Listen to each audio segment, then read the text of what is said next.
without further ado, anyway, hey, I'm Hani. Welcome back to the podcast. I know it's been too long again. I'm sorry.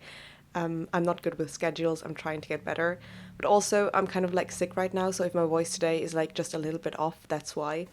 Maybe that's perfect though, because that way I have an excuse to do something at home, to do something productive, because I'm not going out. I'm just like lying in bed all day, trying to get better.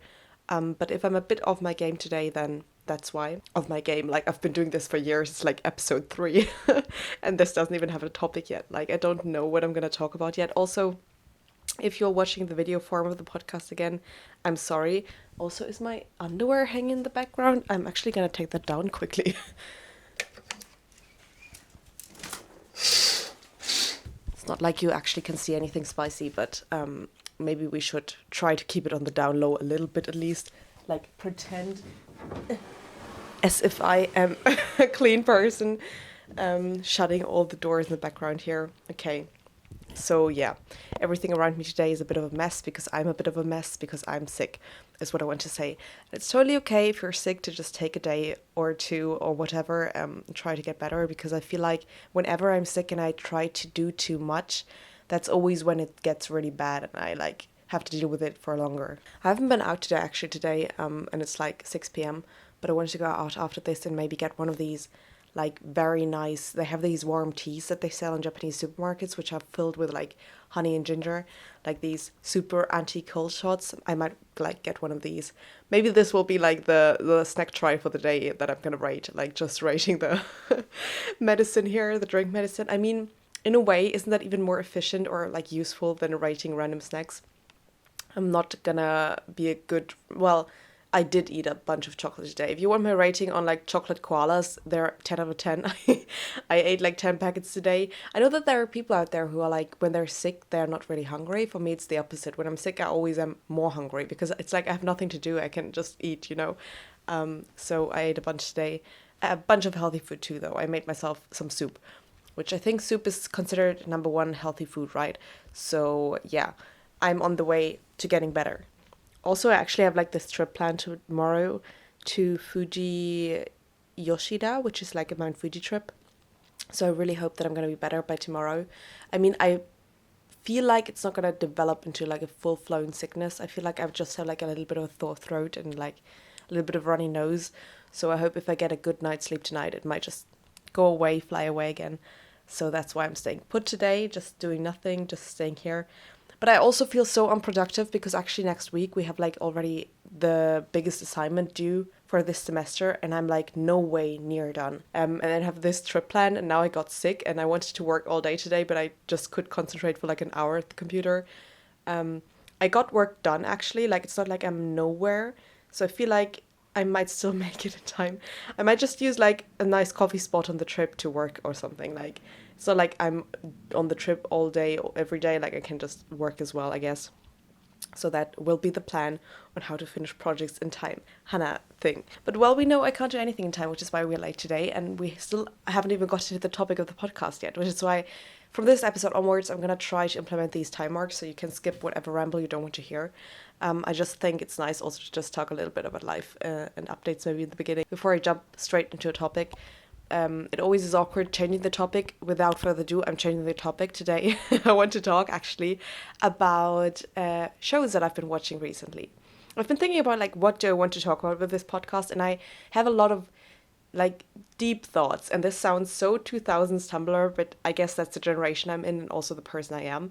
So I want to definitely go into these as well. But I feel like before I go into more of the deep topics, I actually want to talk about something fun also. For a change, that's not always, because my channel right now is just Japan stuff, maybe a little bit of thinking stuff, I guess. So I want to sprinkle in a little bit of what is also me, which is I'm a huge geek, I'm a huge video watcher, I love television, I love movies, and I love anime, and I think that's a big part of me, and I feel like I want to talk about it for a while. Also because the main reason actually I made this topic, or like why I want to talk about it, is because I want to talk about House of Dragon. I don't know how many of you out there are actually watching like Game of Thrones. I know I have a little bit of an audience who also watches anime, since, well, my content is made more into that direction, but I don't know how many of you are actually watching also other shows that are pretty like popular right now. I know that Amazon is also making Rings of Power. Or wait, both of shows have already finished at this point actually, but I haven't finished watching Rings of Power, which I'll get to later as well. Don't worry. But I have finished watching House of Dragon. And I want to preface it with that saying that I have watched all of Game of Thrones. I have not read all of Game of Thrones though, but I actually read the source material for House of Dragon. Funny coincidence, yes, I know. So I kind of know what the show was about even before watching it, which might be like a little bit of a nice thing to know, like a little bit of what you're going into, because if you've not watched Game of Thrones, and have not read anything, then I guess this show is kind of more like harder to get into. Whereas Game of Thrones like introduces you to the universe, I think this show kind of expects you to have watched Game of Thrones or just at least know a little bit of how Westeros works, how the political like setups work and everything. So yeah, if you want to watch it and you have no like prior knowledge, maybe it might be nice to either read the source material or watch Game of Thrones first, which I also recommend because I think Game of Thrones, even with a bad ending, I'm a person, yes. If I had to put myself in a camp of likes the ending and doesn't like the ending, I thought season 9 was definitely the weakest season overall for Game of Thrones. So I was kind of disappointed with it. But as everybody else, I'm also in the camp that thinks that House of Dragon is the best thing they could have ever done with that material. I think they successfully revamped a franchise that was kind of lost or forgotten in the end, or kind of took down like a wrong road. And they took everything they made wrong and made it better again and made it great again, and took like great characters, great writing. But apart from that, because the story has already been there, they also made great thematic choices with it, in my opinion. So that is why I think House of Dragon, Game of Thrones, House of Dragon really is worth the watch. Which team am I in? Okay, here we get into spoilers now. Team Green or Team Black? Personally, I am on Team Black because who is on Team Green? Like, even, I guess. Team Black just has the coolest characters, and in my opinion, Rhaenyra should be eligible for the throne, like, she should get the throne. I know it's a hard opinion, though, because I also think it's kind of strange that her children are obviously not like the children of her husband. Like, that is just, she shouldn't have done that, and then everything wouldn't have happened the way it did. But I guess because she has children that aren't fully of royal blood, I guess it might be seen as a problem, her claim to the throne. I still, if I were in universe, would support her claim just because she has the stronger claim on the throne, in my opinion, being the firstborn. Just because she's a woman, yeah. We put feminism aside, she is a woman and she will still get the throne. And at the same time, she's just been named the heir to the throne. So if you're named by your father, who's the king, then of course you should get the throne. But I have to say my favorite person in the whole drama thus far is actually Alison Hightower. Not only do I like the actress, but I also think that her storyline is the most compelling and most tragic in a way, because she's doing everything she does not because she wants to do wrong, but because she thinks she's doing right. And I think that's such a tragic trope for a character, and that's why I really, really love her. But I also think, like, what the fuck went wrong in your trying to be a parent because your children are all kind of fucked up? But I mean, children are always fucked up in the Game of Thrones universe in a way, but like her children are especially went down the wrong way in a way. Like, where was the motherly love that they maybe might have needed or something? All of them seem like they have their own problems and struggles, and was there never a guiding hand there, or was she just like not there for her children because her eldest son doesn't even think that she loves him? So yeah, a lot of problems there as well. I think actually though that is what makes House of Dragons such an intriguing story, that it's not about a story about somebody trying to become the best, or somebody trying to grab the throne from somebody, like in Game of Thrones, the main storyline or something. It's a story about how the own how can I voice this like in a way that makes sense? I had great words for this. I'm just trying to think of them again. Yeah, it's a story about how everybody thinks they have to defend their honor in a way, and their egos and their honor is so big that they can't see beyond their own failures. So it's super tragic because everybody thinks they're doing something for honor or for the right reason, but everybody is actually like not seeing the whole picture of what goes on and what will happen, and how ultimately that will lead to everybody's downfall and nobody will come out the winner. But I guess in a way it's not about winning then, it's more about defending that so-called honor that they all have like found themselves trying to, yeah. I'm not making sense again. Sometimes words are hard for me. In a way it's more like everybody's just trying to defend this social construct that is built up on honor or stuff like that. And because they're all like even fighting after the rules of honor, it gets even worse. Like if somebody would just downright stab somebody, or if just Rhaenys would have burnt them all down in the cathedral in the last episode. I was thinking like that it would have been so easy, so many more lives would have been saved. And obviously also people say, oh, it's for the people of the kingdom. It's not for the people of the kingdom. It's for your own fucking honor that you're trying to defend, and that's not worth anything actually but the worth that you give it to. But everybody holds it in such a high standard that it becomes a problem. And it's so fucking tragic, and I love it so fucking much. And I can't believe that I'll have to wait 2 years to see season 2. But I hope they really take the time with it and continue on that great path that the show is really on, because I feel like if they rush it, then it will be bad. So I'll gladly wait 2 years if it means I can see a masterpiece like season 1 again. And I have really high hopes for season 2 as well. But let me know down below if you've watched it. Like, what did you think of season 1? Did you like it? Didn't you like it? I want to go over, like, quickly as well to the competitor, which is Rings of Power, which is Amazon's own brand thing. I think I read somewhere that it's the most expensive television show they like ever produced. They bought it for like 60 million, 60, was it even 60 billion? I don't even know. Like a lot of money went into this show. It's the most expensive television show ever produced. They already bought 5 seasons of it, and it's not good. I wouldn't go as far as saying it's really bad, because I've seen a lot of videos, especially comparing Game of Thrones with Rings of Power, and yes, Game of Thrones obviously is better, but I wouldn't go as far as saying like Rings of Power is the worst thing that ever happened. It is, however, a big disappointment, because it feels like they haven't even read anything of Tolkien at all and just made a show what they think it was, and then they sprinkled in social stuff like feminism and, I don't know, trying to make it all diverse and everything. And I'm all for diversifying cinema and movies, like, don't get me wrong, this is so important for the future, but I think there's a right way to do it and there's a wrong way to do it. And the way Amazon did it is this way where you just want to be marketable with a nice thing that you're doing, so you can slap that kind of, like, I don't know, poster tag on it, like hashtag feminism, hashtag diversity. And in a way, they lost their source material. They lost the connection to what the fictional world of Tolkien was all about. And they also ruined so many characters with it. And honestly, I'm also not a big fan of the acting.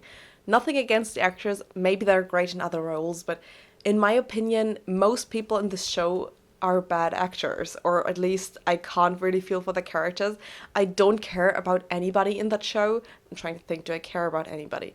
No, I actually don't care about anybody yet. I'm like at episode 5, maybe this changes as well. But it's just so hard to get through because Galadriel is the most unlikable protagonist I have ever met. I hate her so much. She's so unlikable. I'm sorry. Also, I think she can't act. I'm also sorry, but this is just my personal opinion and view. And I mean nothing for the character of the actor, obviously, but just in that show, she's unwatchable. And also as a person who is studying in visual communication and has some insight into movie production and stuff like that, what the fuck? They have so much money. How is it that some of the scenes look like they have no budget for visual effects at all? Like, it's so inconsistent on, they have these great renderings of the cities and it looks perfect and amazing. And then in the next scene, you have some pretty badly keyed green screen where I'm just like, what went wrong here? Why is the lighting so off? Why does it not look like a well-produced show at all? This looks like you slapped it together in like a minute. I don't know if they were on a time crunch and that was the reason why some scenes look better than others, but it's just so inconsistent with their quality. I feel like if you don't have the money, then you can still work a way around it and make a great show either way. Like, it doesn't have to be all money and 3D and special effects, but the way they like solved some of the special effect problems just looks so cheap to me, that it really takes me out of the whole experience. And then also I feel like I'm not a big like lore knowledge person on Tolkien. I don't know every single thing. I did read Lord of the Rings a few years back, and I read The Hobbit, but it's been a long time. But I feel like sometimes they're just really going against their own source material in the way that they're setting up these conflicts and these characters. Like, aren't elves even supposed to be like taller than humans or like more refined in every way? In this show, it makes me feel like sometimes the humans are smarter than the elves. And then at the same time, we've got these Harfoots, which are obviously just hobbits. And everything is just so on the nose, like the guy falling from the stars. Like, who might it be? The stranger. We have absolutely no idea. Spoiler, it's Gandalf. Or the stranger that Galadriel meets at sea. there's probably no way this guy with the crest of Sauron on his like necklace is gonna be Sauron. Like, also, did nobody notice how the Southlands look like that sign? It's just dumped so many seasons over. I feel like everything the characters do, like their motivations, even clash with the story. Um, I feel like, though, I don't want to shit on it too much because I think it still has potential, and I feel like they could, don't quote me on this, save this. It'll be hard, but I think they could, like, they need to scrap some of the things and it might not make sense, but if they really are consistent with it, they might be able to save the show. I mean, come on, you've got all this money, you've got this great sales material. It has, like, if you just work together with people who knew something about it, I'm sure you could make something that fans were happy with. What you're making right now is not something that fans are happy with, and I'm not even a big, huge Tolkien fan, but as a normal person who watched the show, I can just say, personally, I found it boring. I found it boring. I thought it was bad acting, and I find it badly produced in most scenes. This is my opinion on Rings of Power. We'll see if season 2 saves it all or like further establishes the nails in the coffin of Forever Dead, I guess. Yeah, this is it with the real show segment of today's What is Hannah Watching segment. We're coming now to What is Hannah Watching Part 2. What animes am I watching? I want to talk about this as well because I'm in Japan right now. And I'm in Japan at the best time ever because all the big shows are airing right now. I don't know. I want to actually start talking about Spy Family because Spy Family is in its second core right now. So the second half of season 1 is being released right now on Netflix every week. And I think personally, Spy Family is like the biggest phenomenon in Japan right now. I think it's probably maybe even as big as Demon Slayer was when it came out. Just because A, you see it everywhere. B, everybody and the mom and the grandma and the granddad is watching Spy Family. Like, I've had talks with ajumas, that's a Korean word. I've had talks with like obachans or like old people at the station even who watch Spy Family. It's so weird. Everybody watches it, okay? Everybody. And everybody loves Anya. Just say Waku Waku or just some Anya accents. It's like everybody will suddenly be your friend and know what to talk about. In a way, I love it because it's like a huge cultural phenomenon that connects people. And I made so many friends or just connections in a way just talking about Spy Family. So it's really big. Is it good though? Yes, it is. As everything Shonen Jump produces, we're going to talk about Chainsaw Man later as well. It is great. I am a huge Shonen Jump fan. Shonen Jump is like my bread and butter. I love it. I know so many shows that I love. I like my top shows mostly come from that magazine. My top mangakas are all from Shonen Jump, so yes, I do love it.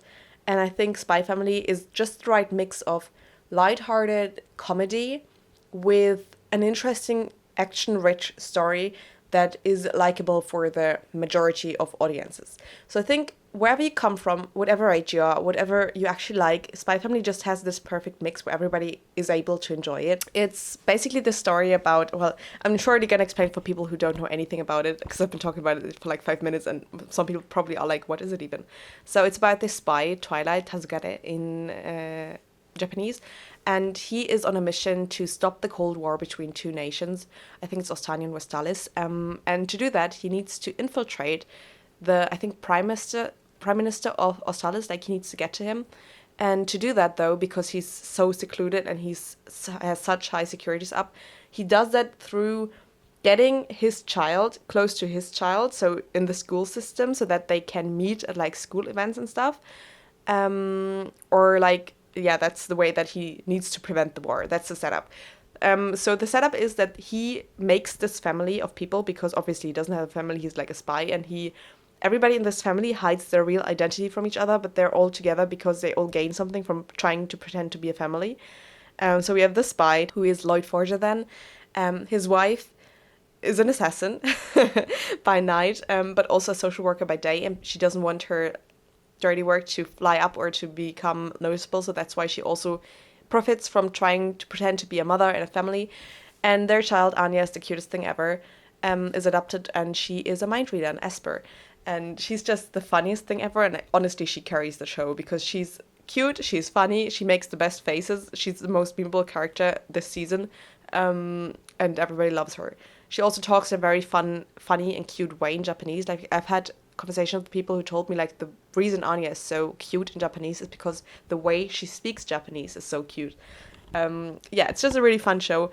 Then a lot of shenanigans in shore, and because they're all trying to hide their identities, of course, yeah, that's a fire of fuel for great comedy and great interactions. And it's really good. It's very enjoyable. I would recommend it to you. I mean, it's on Netflix Japan. I don't know if it's on Netflix in every country, but I'm sure you can find it wherever you are. Give it a watch, give it a try. We're going to jump to the other big show in Netflix Japan right now, though. That is Chainsaw Man.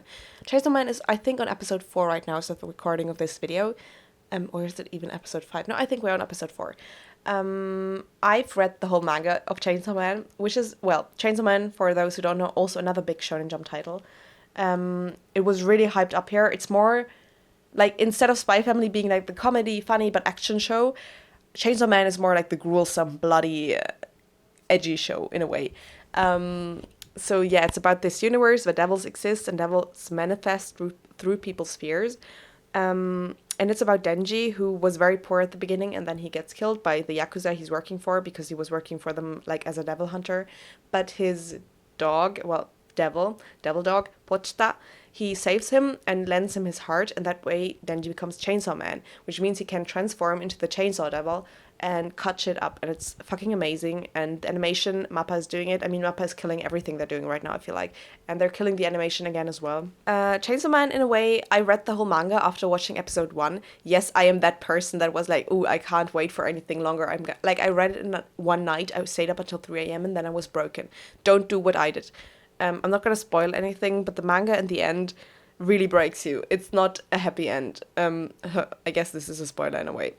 But yeah, I feel like because of that, I can't enjoy the anime as much now, because I just have this sad ending in my brain all the time.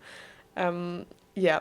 So Chainsaw Man, though, is, I think, a great story and a great watch, especially for the animation. I would watch it. Another show, we're going quickly, that I'm watching right now, though, for the animation, but also for the story, and also because it is my number 1 show ever watched, is Mob Psycho 100, and its third season, I think it's also the last season, is coming out and airing right now. And in comparison to the other two, nobody's talking about it. Like, where are the people, where are all my Mob Psycho fans? Like, I see it trending on Tumblr ever so often, but really not a lot of people are actually on it and, like, talking about it, I feel like.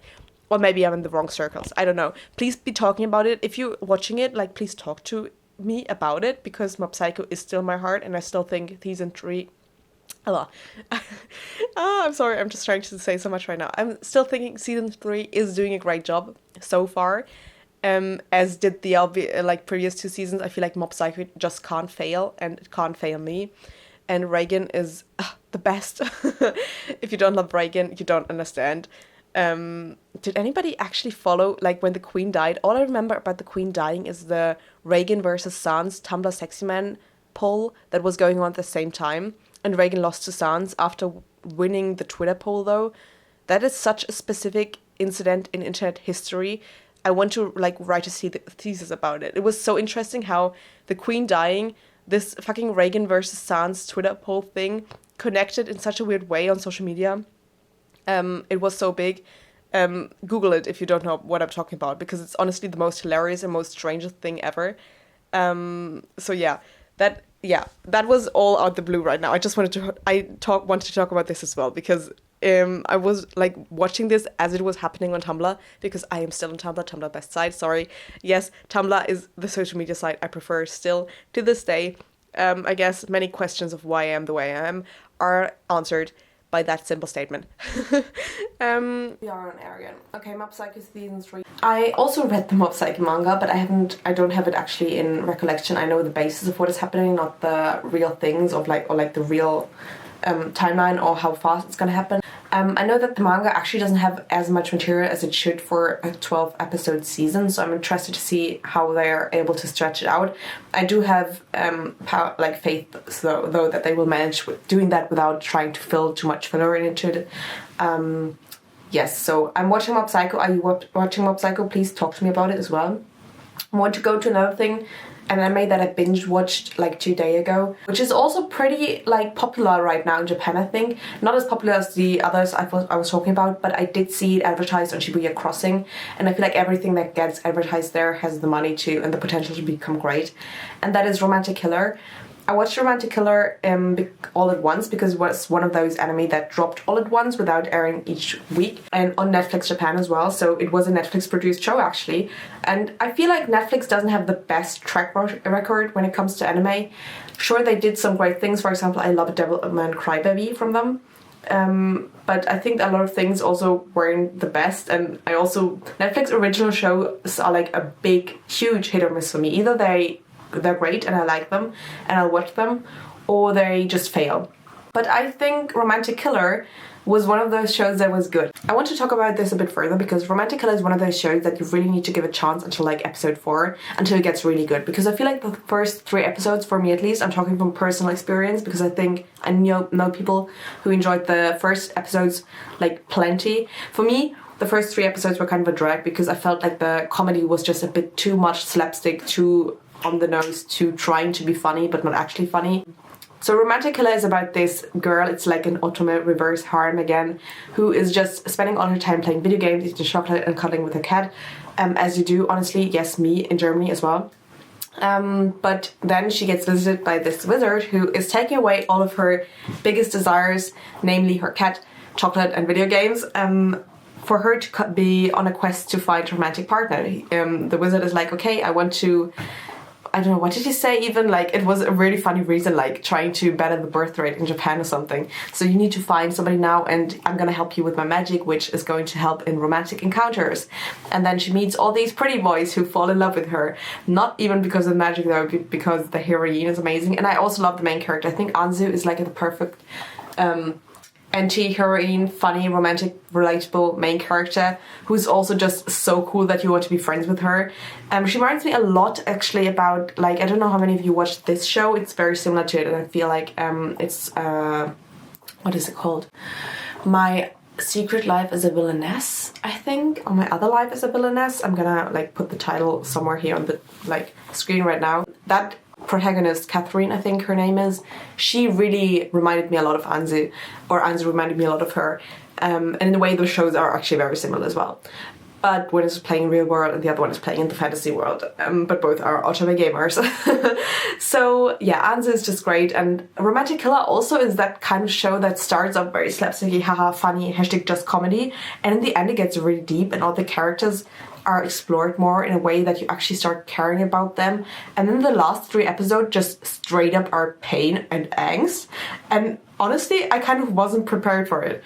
I read spoilers online, so I guess hashtag spoiler, that Romantic Killer is a great name for the show. And I didn't know what to do with that information. Personally, my theory was that, oh, Romantic Killer, maybe the wizard is actually not trying to help her find romance, but trying to fight romance, or just trying to kill all romantic endeavors in a way, but people still fall in love with her, or something like that. That was the way I interpreted that spoiler. It wasn't the right thing, is all I'm gonna say. If you know, you know, please talk to me about it, because oh, I don't know, I really liked the direction the show went in the end. I don't know if they're gonna make a season 2. I think there is potential for a season 2. I mean, the characters still can explore more adventures and there's still much more to do and to grow from. I also think, though, it ended at a great high. I don't know if it would be beneficial for the show to keep going, also because I think the source material ended at that point, which I understand. As much as I do want her, like, to see her end up with somebody, I also don't need her to end up with somebody. It's just fine the way it is, and maybe she's just also anti-romantic or like ace, I don't know. We can interpret that, like, we can have that open for interpretation. Everybody can see what they want to see in that show right now. So yeah, I think it's a great one watch if you're trying to look for something that you want to binge. Romantic Killer definitely is a nice show that you can just throw in there and have fun with and cry at the end if you want to. But it's also a very happy ending. Oh my god, I like the most annoying character, really, the wizard. Like, I hated her at the beginning, him, I don't even know, but then in the end I loved him. I fucking love Riri. I think she became my favorite character, and it was the first time I experienced such a thing where my most hated character became like my favorite character in a show. So I really loved what the show did with that. So yeah, I think these were all the shows I wanted to talk about. I made a note list somewhere, but my computer's out of power right now and charging, and I honestly can't be bothered to look at it. So if I'm missing a show, Oh, I guess bad for me. Maybe I'll talk about it next time. I think that's much nerding out, like enough nerding out also for one episode. I feel like I just talked on the surface about a lot of things. Because I just wanted to get so much in here, so many different shows. Do you have recommendations of what I could watch or what you think I might enjoy? Because actually I've been looking for something ever since Game of Thrones ended. Mondays just have been empty because I can't watch any good thing now. I know I still need to fight through Rings of Power. I want to fight through it, but it's so hard. I just want to watch something good that I know I'll enjoy, but I haven't found a good replacement for it yet. So yeah, if you have a good show that I might enjoy. I mean, holiday season's coming up, so we're going to the favorite part of year, or my favorite part of year, which is going to be bad Christmas movies again. I did a video last year where I rated all my favorite bad Christmas movies. I love bad Christmas movies. Maybe that'll keep me company then, because right now my watching life feels very empty and I want something else to like eat my time again. Because let's be honest, I'm not going to be productive for the time that I've won from not watching shows. I'm still going to do something else. So I'd rather watch good shows. I think I'll really go down to and try to get one of these drinks right now that tries to make me better. Or maybe that will be the hugging insert of the day. Right here we're going to have the rating of Japanese convenience store drink kind of thing. I hope I'm better tomorrow so I can go on my trip, because I have this whole itinerary plan and I really want to film it all as well. Like I have a lot of videos scheduled for that. I still need to figure out though how to get there. And I have some trips planned inside the trip where I don't know yet how I'm gonna get to these points. But I feel like traveling is all about figuring it out on your way, on your own, on the way.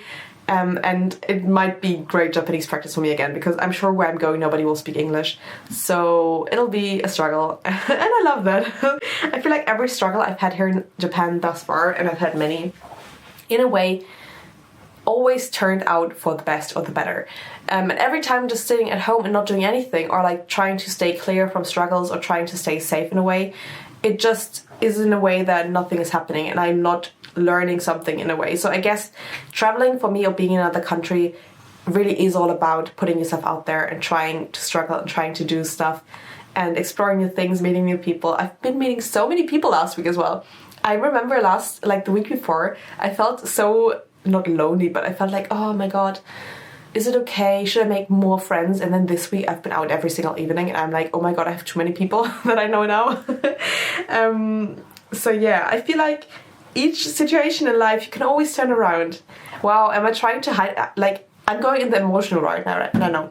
These are all topics that I want to explore in another episode. So I guess see you next week, because I know I've missed last 2 weeks, so I want to make another episode next week to make up for it. And maybe we'll do some deep talk then. Some deep talk about what it is like being alone in another country, or some deep talk about mass culture. Or something like that. We'll figure out a topic. I'm thinking about it. I know people are always like, oh, for a podcast you need to have this itinerary of topics you want to talk about. For me it's always like the day before, what do I want to talk about? I mean, I have a list of topics that I would eventually like to get through, but at the same time I need to be in the mood for something. If I'm like talking to myself for half an hour or like an hour, then I want to talk to myself about something that I actually want to talk about or explore. And if I am not inspired by anything, then I'm not going to talk about anything, and I feel like that would result in a bad podcast episode. So that's why I'm also not trying to force myself to make these episodes on time, because I know they'll just be bad then. And I know that's very unprofessional of me, but yeah, right now I am unprofessional and still studying, so without profession, unprofessional. So deal with me, please. I mean, I'm struggling. Wherever you are, I hope you're not struggling. I hope you're doing well.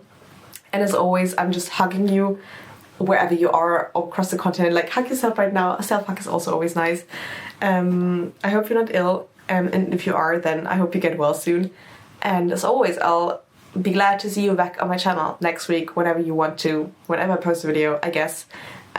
So as always, have a nice day, have a nice night, wherever you are, and bye, be back on my channel, on my podcast. Bye. Hugging.